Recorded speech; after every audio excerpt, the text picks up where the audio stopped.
आज के इस वीडियो में आपका बहुत बहुत स्वागत है। आज हम लोग क्लास 10th प्रश्नावली 3.5 का प्रश्न नंबर 3 प्रश्न को सॉल्व करेंगे। प्रश्न नंबर 3 में आपको दिया गया है कि निम्न रैखिक समीकरणों के युग्म को प्रतिस्थापन विधि एवं वृत्त गुणन विधि से हल कीजिए और किस विधि को आप अधिक उपयुक्त मानते हैं। मतलब उपयुक्त मानते हैं मतलब कौन सा विधि को आप अच्छा मानते हैं, इसको नीचे लिख कर दिखाना है। मतलब ये वाला ये दोनों आपका रैखिक समीकरण दिया गया है। रैखिक समीकरण को आपको सबसे पहले आपको प्रतिस्थापन विधि से हल करना है और उसके बाद आपको वृत्त गुणन विधि से हल करना है। तो चलिए हम लोग इसको सॉल्व करते हैं। तो सबसे पहले हम लोग क्या करते हैं कि जो आपको समीकरण दिया गया उसको लेट कर लेते हैं कि 8x प्लस में 5y और इक्वल टू में 9, तो इसको लेट कर लेते हैं समीकरण 1। और दूसरा जो आपका समीकरण दिया गया है कि 3x प्लस में 2y इक्वल टू में 4, ये आपका क्या लेट कर लेते हैं, इसको समीकरण 2 इसको लेट कर लिए। अब हम लोग क्या करते हैं कि इसको नीचे लिख देते हैं। सबसे पहले ऊपर लिख देते हैं प्रतिस्थापन विधि, प्रतिस्थापन विधि, और उसके बाद हम लोग लिखेंगे ब्रज विधि से इसको। तो इसको हम लोग प्रतिस्थापन विधि से हल कर रहे हैं। तो आपको जो समीकरण दिया था उसको समीकरण 1 लेट कर लिया और दूसरा को हम लोग समीकरण 2 लेट कर लिए। अब हम लोग लिखेंगे समीकरण 1 से, समीकरण 1 से। तो समीकरण 1 आपका क्या है, समीकरण 1 आपका है कि 8x और प्लस में 5y और इक्वल टू में 9। अब समीकरण 1 की मदद से हम लोग x का मान भी निकाल सकते हैं और y का भी मान निकाल सकते हैं। तो हम लोग लिखते हैं कि 8x इक्वल टू 9, अब प्लस में 5y तो उधर ले जाएंगे तो माइनस में 5y, और x equal to 9 minus 5y। देखिए आपका 8 इंटू में है तो आपका डिवाइड के रूप में चल जाएगा। तो आप समीकरण 1 भी ले सकते हैं या समीकरण 2 भी ले सकते हैं। समीकरण 1 लीजिए या समीकरण 2 लीजिए। समीकरण लेने के बाद समीकरण लेने के बाद क्या करिएगा कि x या y का मान निकालिए। तो x का मान निकाल लिए, या आपको मन है तो y का भी मान निकाल सकते हैं। और जो मान आप निकालिएगा उसी मान को हम लोग समीकरण 2 में प्रतिस्थापित करेंगे। जब समीकरण 1 लेंगे और जो भी मान आप x y का निकालिएगा तो हम लोग समीकरण 2 में प्रतिस्थापित करेंगे। यदि समीकरण 2 लीजिएगा और जो भी आप x y का मान निकालिएगा वो मान हम लोग समीकरण 1 में प्रतिस्थापित करेंगे। तो हम लोग क्या लिखेंगे कि समीकरण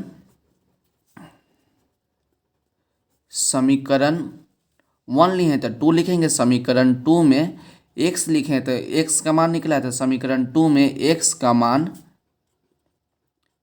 मान प्रतिस्थापित करने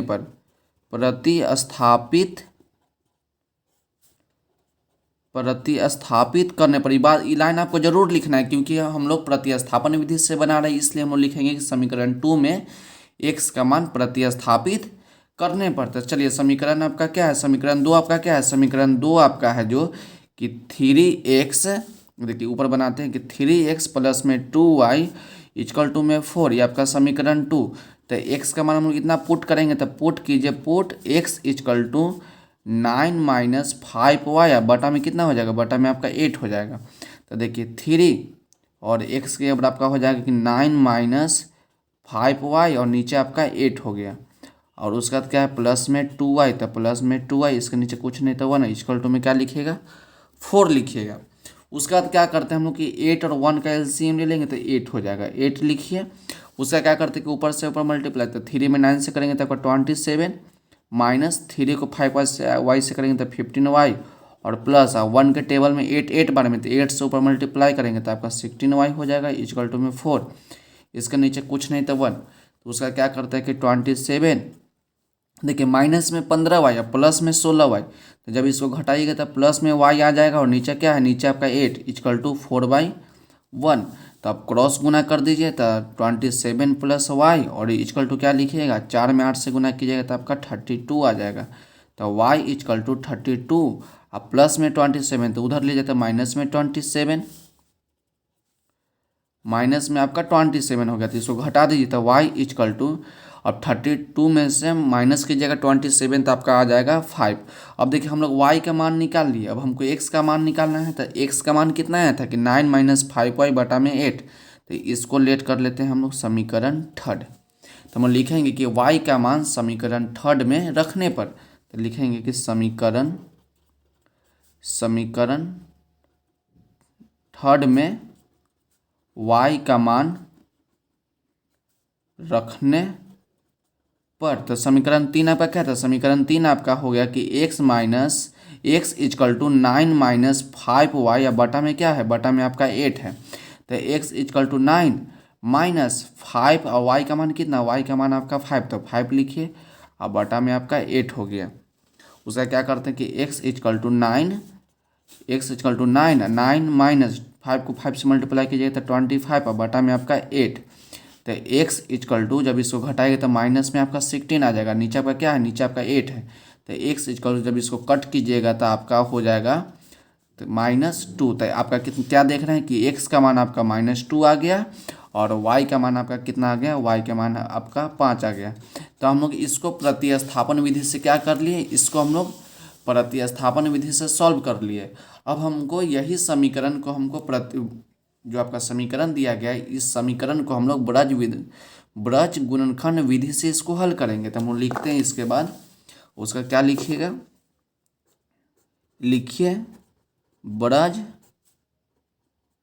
गुणन विधि। अब जो भी आपका समीकरण दिया गया उसको हम लोग ब्रज गुणन विधि से हल करेंगे। तो देखिए जो आपका समीकरण दिया गया था कि 8x प्लस में 5y इक्वल टू में 9, तो हम लोग क्या करते हैं कि 8x अब प्लस में 5y और इक्वल टू की इधर आपका 9 है तो इधर लेंगे तो माइनस में 9, तो माइनस में 9 इक्वल टू 0, तो इसको लेट कर लेते हैं समीकरण 1। और दूसरा आपको समीकरण दिया गया इसको भी इधर ले आते हैं तो आपका हो जाएगा कि 3x, देखिए समीकरण लिख लेते हैं कि 3x और देखिए प्लस में 2y और माइनस में 4 इक्वल टू 0, तो ये आपका समीकरण 2। ये आपका ब्रज गुणनखंड विधि से बनाने का तरीका आप याद रखिएगा कि ब्रज गुणन विधि से हम लोग किसी भी रैखिक समीकरण को किस प्रकार से हल करते हैं, किस प्रकार से हम लोग x और y का मान निकालते हैं। तो देखिए समीकरण 1, तो समीकरण 1 ये आपका रैखिक समीकरण है। तो रैखिक समीकरण का जो व्यापक रूप होता है, रैखिक समीकरण का व्यापक रूप क्या होता है? आपका रैखिक समीकरण का व्यापक रूप होता है ax प्लस में by और प्लस में c इक्वल टू 0। ये आपका रैखिक समीकरण का व्यापक रूप है। जो a आपका है x का गुणांक है, b आपका y का गुणांक है और c आपका कांस्टेंट है। a के जगह पर कोई अंक ले सकते हैं, जैसे 2x ले लिए, b के जगह पर 8x ले लीजिए और प्लस में आपका 10 इक्वल टू 0। आपका क्या हो गया? ये आपका रैखिक समीकरण हो गया।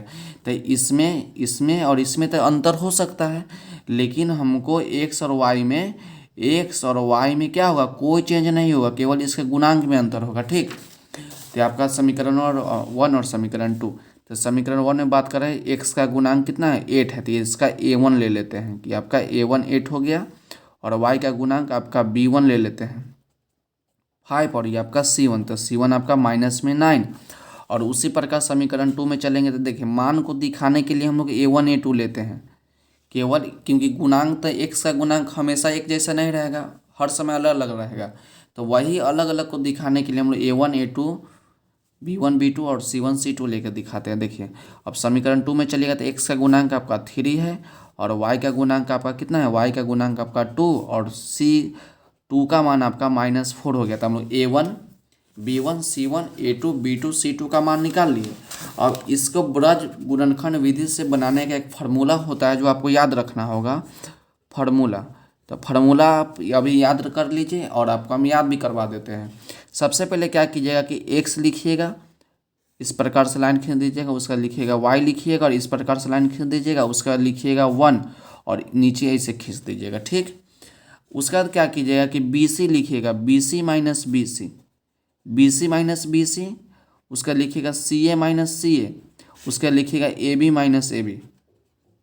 इतना तो आपको याद करना होगा कि x बटा इक्वल टू y बटा इक्वल टू 1 बटा उसका लिखिएगा bc ca ab। क्या याद रखिएगा? bc ca ab। तो bc रहेगा तो bc माइनस bc, ca रहेगा तो ca माइनस c और ab रहेगा तो ab माइनस ab। उसका याद रखिएगा 12 21। क्या याद रखिएगा? 12 21, 12 और 21 याद रखिए। तो 12 देखिए 12 21, अब सब में 12 21 लगा दीजिए, 12 21। तो ये आपका फार्मूला हो गया। अब हम लोग a1 की जगह पर a1 का मान, b1 की जगह पर b1 का मान, c1 की जगह पर c1 मान, उसी प्रकार a2, ये देखिए आपका y लिखा गया था, आपका b2 लिखिए। ठीक, ये आपका b2, तो आप b2 की जगह पर b2 का मान और c2 की जगह पर c2 का मान पुट कर देते हैं, उसके बाद हमको x और y का मान मिल जाएगा। तो देखिए एक्स तो एक्स लिखिए। अब देखिए b1 का मान कितना, हम लोग यहाँ से मान देख के पुट करेंगे। तब b1 का मान कितना, b1 का मान आपका 5, तो 5 लिखिए। इनटू c2, तो c2 का मान कितना, -4, तो -4 लिखिए। माइनस b2, तो b2 का मान कितना 2, इंटू c1 का मान आपका -9, तो -9 लिखिए। इक्वल टू y बटा c1 के जगह पर कितना, c1 के जगह पर आपका -9, तो -9 इंटू a2, तो a2 के जगह पर आपका 3, तो 3 लिखिए। माइनस c2, तो c2 के जगह पर आपका -4, तो -4 इंटू a1, तो a1 के जगह पर आपका 8, तो 8 लिखिए। इक्वल टू 1 बटा, अब देखिए a1, तो a1 के जगह पर कितना, a1 के जगह पर 8 है, तो 8 लिखिए। उसका b2, तो b2 के जगह पर आपका 2, तो 2 लिखिए। माइनस a2, तो a2 के जगह पर आपका 3, और इंटू b1, तो b1 के जगह पर आपका कितना है, b1 के जगह पर आपका 5 है। चलिए इतना इसको लिख देते हैं। उसके बाद इसको थोड़ा सॉल्व कर लीजिए। तो x बटा क्या करिएगा, x बटा, अब 5 को -4 से मल्टीप्लाई कीजिएगा तो माइनस में 20 आ जाएगा। -20, अब तो देखिए माइनस माइनस प्लस हो जाएगा, और 2 को 9 से मल्टीप्लाई कीजिएगा तो आपका 18 हो जाएगा। इक्वल टू y बटा, -9 को 3 से मल्टीप्लाई कीजिएगा तो माइनस में 27, और माइनस माइनस आपका प्लस हो जाएगा, और 4 को 8 से मल्टीप्लाई कीजिएगा तो आपका 32। इक्वल टू 1 बटा, 8 को 2 से मल्टीप्लाई कीजिएगा आपका 16 हो जाएगा माइनस, और 3 को 5 से कीजिएगा तो आपका 15 हो जाएगा। उसके बाद हम लोग क्या करते हैं कि देखिए, उसके बाद हम लोग करते हैं, ध्यान से देखिएगा कि x बटा, अब देखिए 20 और -20 और प्लस में 18 क्या है, माइनस में 20 और प्लस में 18, तो आपका माइनस में 2 हो जाएगा। इक्वल टू y बटा, देखिए माइनस में 27 और प्लस में 32, तो आपका प्लस में आपका 5 हो जाएगा। इक्वल टू 1 बटा, देख रहे हैं कि 16 माइनस 15, तो कितना हो जाएगा, 1 हो जाएगा। इतना फोटो आ गया। उसका तो हम लोग क्या करते हैं, हम लोग जानते हैं कि यदि a बराबर है b के और बराबर है c के, क्या देख रहे हैं कि a बराबर है b के और b बराबर है c के, तो जो a भी होगा c के बराबर होगा, a भी c के बराबर होगा और b भी c के बराबर होगा। फिर से एक बार कि यदि a बराबर है b के और b बराबर है c के, तो a भी बराबर होगा c के और b भी बराबर होगा c के। तो सेम फोटो यहाँ है ना, तो a भी बराबर होगा इसके बराबर है, और ये वाला जो दिया इसके बराबर।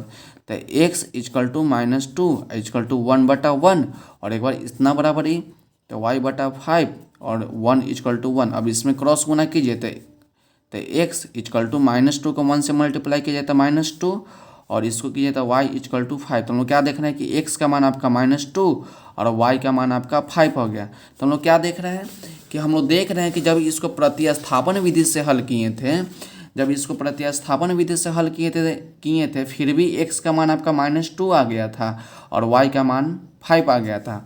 और फिर से हम लोग जब इसको ब्रज विधि से हल किए, तब ब्रज विधि से भी हल किए, तब हमको x का मान -2 आ गया और y का मान 5 आ गया।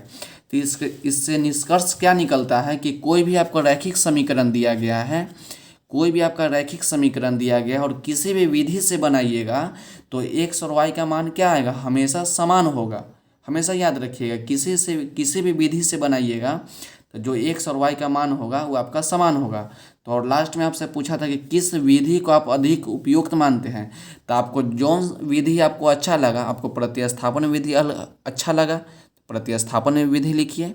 यदि आपको ब्रज गुणन विधि अच्छा लगा तो आपको ब्रज गुणन विधि लिखिए। तो आपको जो अच्छा लगा इसको नीचे लिख दीजिए। तो हम लोग क्या करते हैं कि दोनों लिख देते हैं, आपको जो अच्छा लगेगा लिखिएगा। ऐसे लिखिएगा प्रतिस्थापन, या जो बच्चा को लगा कि ब्रज विधि तो लिखेगा ब्रज विधि अधिक उपयुक्त है। क्या लिखे कि अब दोनों में से कोई एक लिखिएगा। प्रतिस्थापन लिखेगा वो ब्रज नहीं लिखेगा, जो ब्रज लिखेगा वो प्रतिस्थापन ही नहीं लिखेगा। तो लिखे हम लोग प्रतिस्थापन विधि अधिक उपयुक्त है। तो प्रश्न नंबर 3 जो है आपका यहीं पर ही समाप्त होता है। तो आज के वीडियो के लिए बस इतना ही। मिलते हैं अगले वीडियो में। अगर वीडियो अच्छी लगी हो तो चैनल को लाइक, सब्सक्राइब और शेयर जरूर करें। पढ़ते रहिए और बढ़ते रहिए। मिलते हैं अगले वीडियो में।